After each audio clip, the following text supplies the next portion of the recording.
Good morning. Welcome to Adventures Great and Small and another edition of Nancy Installs Parts on Her Jeep. Today we will be installing the RedArc Tow Pro Brake Controller Kit. Okay, the Gladiator does come with the OEM tow package.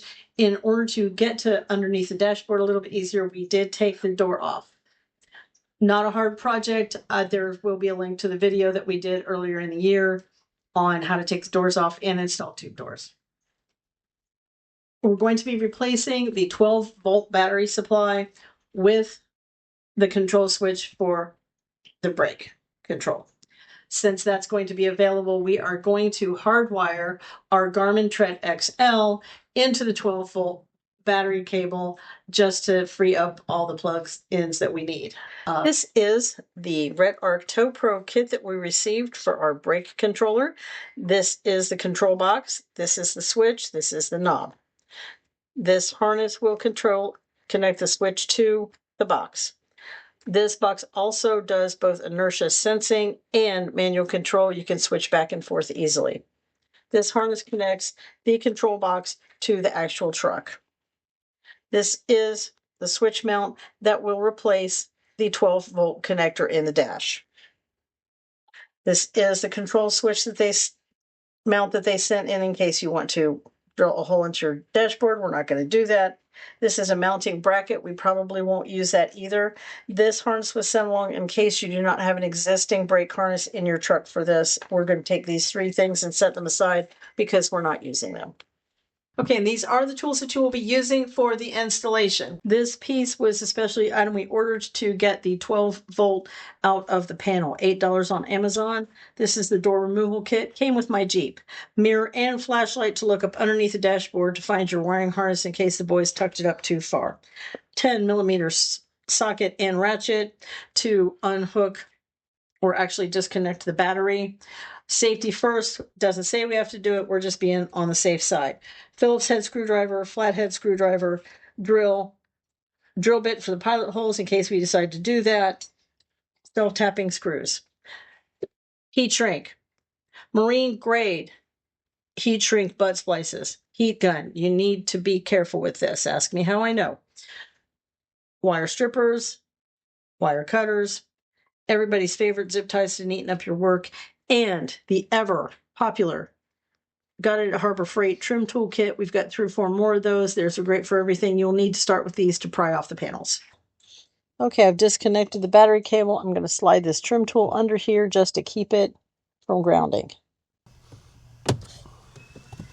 First, using the trim tool, remove the panel from under the steering wheel.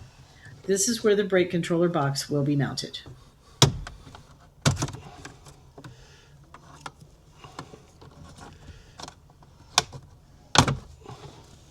Great.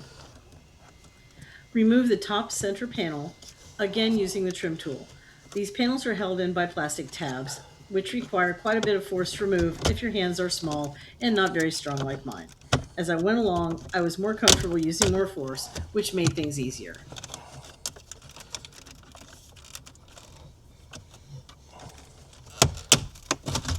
There we go.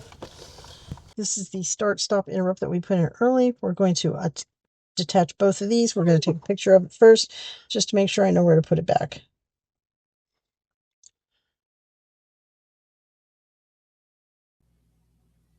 Remove the screw in the top of the bottom center panel.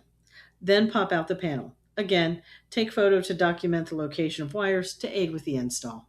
Okay, I'm going to pop this out from here.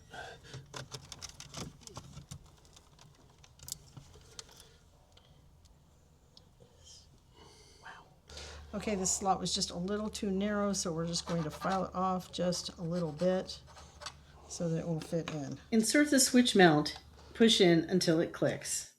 Then turn the panel over, insert the control switch. Like that. Tighten the clear plastic nut onto controller and hand tighten.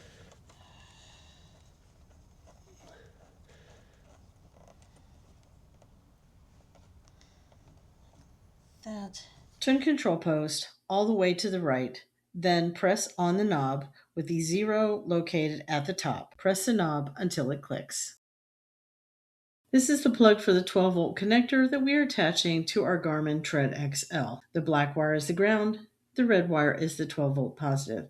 The pink wire is the spare and is not needed for the 12-volt connector. Fold the pink wire back and seal with heat shrink wrap. Connect the red and black wires to the Garmin and seal it all with heat shrink wrap.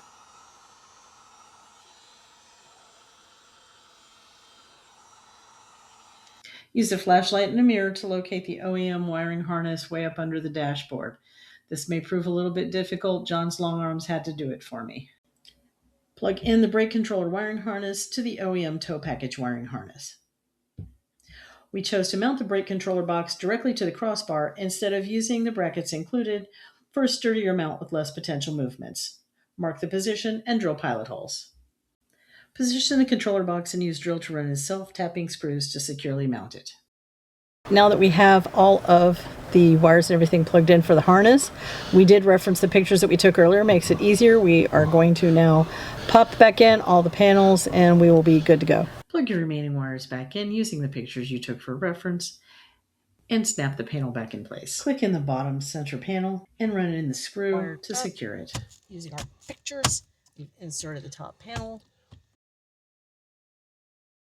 Because we mounted the control box directly to the existing crossbar, you will need to remove the pieces of molding that stick out from the back of the panel from underneath the steering wheel so that it will fit back smoothly. It doesn't have to be pretty, mine wasn't, just flat.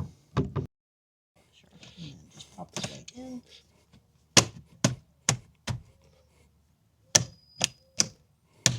What we have to do now is reconnect the battery, put the hood back down, and we're ready to take her for a drive. We are starting up the truck. And as we can see, the Garmin is coming up. My auto stop start is off as it is supposed to be. And as we press the brake control, it is lighting up blue just the way it is supposed to. So straighten out, straighten out, hold.